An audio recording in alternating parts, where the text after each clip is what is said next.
School से छुट्टी होते ही पारुल दौड़कर आइसक्रीम वाले के पास पहुंच गई। भैया जल्दी से चॉकलेट वाली आइसक्रीम दे दो। आइसक्रीम लेकर पारुल जल्दी से सामने खड़ी अपनी स्कूल की बस में बैठ जाती है। तभी उसकी सहेली मुस्कान उसके पास आती है।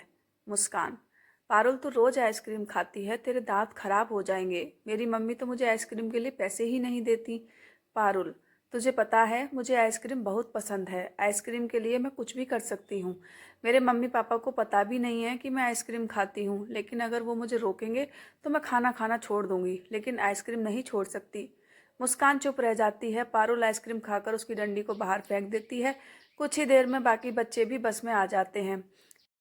बस सब बच्चों को छोड़ते हुए पारुल के घर पहुंच जाती है। पारुल और मुस्कान दोनों उतर जाती हैं। मुस्कान पारुल के घर के पास ही रहती थी। घर आकर पारुल की मम्मी शकुंतला जी ने उसे खाना परोस कर देती हैं, लेकिन वह खाना खाने से मना कर देती है, क्योंकि अभी अभी जो चॉकलेट आइसक्रीम का स्वाद उसकी जुबान पर था वह उसे खराब नहीं करना चाहती थी। पारुल हर दिन आइसक्रीम खाने के लिए बेचैन रहती थी। एक दिन वह स्कूल के लंच के टाइम में स्कूल गेट के पास आई। उसने देखा कि आइसक्रीम वाला खड़ा है। पारुल, भैया एक आइसक्रीम देना। गेट बंद था, फिर भी पारुल साइड की रेलिंग से आइसक्रीम ले लेती है। वह आइसक्रीम खाती है और अपना लंच कूड़े के डिब्बे में फेंक देती है। टिफिन को बैग में रख लेती है। छुट्टी के समय वह फिर से आइसक्रीम ले लेती है। मुस्कान, दोपहर को ही तो तूने आइसक्रीम खाई थी, अब फिर से आइसक्रीम खाने लगी। पारुल, मेरा बहुत मन करता है कि मैं हमेशा आइसक्रीम खाती रहूं। मुस्कान उसे बहुत समझाती है, लेकिन पारुल नहीं मानती। अब यह उसका रोज का काम हो जाता है। वह खाने की जगह आइसक्रीम से पेट भर लेती थी। दिन में आइसक्रीम खाने के बाद वह रात को थोड़ा सा खाना खाती, फिर पापा से आइसक्रीम की जिद करती। उसके पिता रवि उसे आइसक्रीम खिलाने के लिए ले जाते थे। इसी तरह कई महीने बीत गए। धीरे धीरे वह खाना पीना छोड़ देती है और आइसक्रीम खाने में लगी रहती है। अब उसका पढ़ाई में भी मन नहीं लगता था। धीरे धीरे पारुल की सेहत खराब होने लगती है। उसके मम्मी पापा उसे हॉस्पिटल ले जाते हैं, जहां डॉक्टर उसे चेक करके बताते हैं कि आपकी बेटी ने खाना खाना बंद कर दिया है। पारुल के पेट में बहुत दर्द हो रहा था। पारुल, डॉक्टर साहब कहीं से मुझे आइसक्रीम मंगा दीजिए प्लीज़। डॉक्टर बच्चा समझकर उसके लिए आइसक्रीम मंगा देते हैं।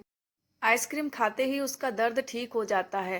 डॉक्टर, बेटा ऐसा कब से हो रहा है? पारुल, डॉक्टर अगर मुझे आइसक्रीम ना मिले तो मेरे पेट में दर्द होने लगता है। डॉक्टर शकुंतला जी और रवि को सारी बात बताते हैं।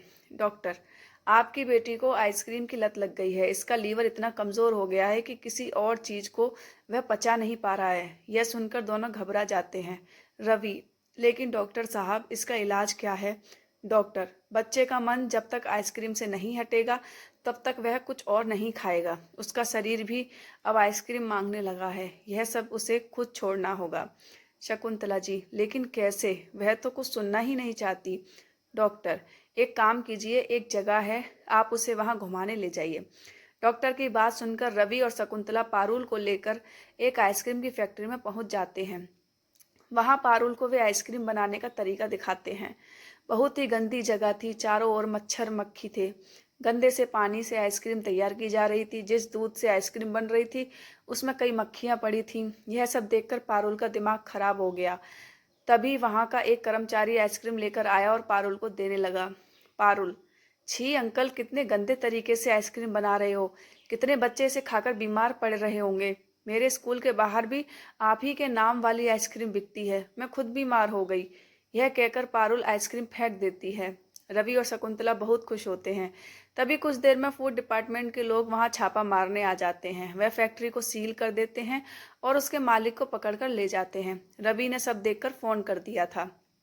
इंस्पेक्टर, रवि जी, ये आइसक्रीम में एक ऐसा केमिकल मिलाते हैं जिससे बच्चों को इसकी लत लग जाती है और वो आइसक्रीम के बगैर रह नहीं पाते। पारुल, सर, इन्हें बहुत बड़ी सजा मिलनी चाहिए। इंस्पेक्टर, बेटा ये बहुत बड़ा क्राइम है, सजा तो इन्हें बहुत बड़ी ही मिलेगी। इसके बाद पारुल ने कभी आइसक्रीम नहीं खाई। उसका बहुत दिनों तक इलाज चला। इसके बाद वह बिल्कुल ठीक हो गई।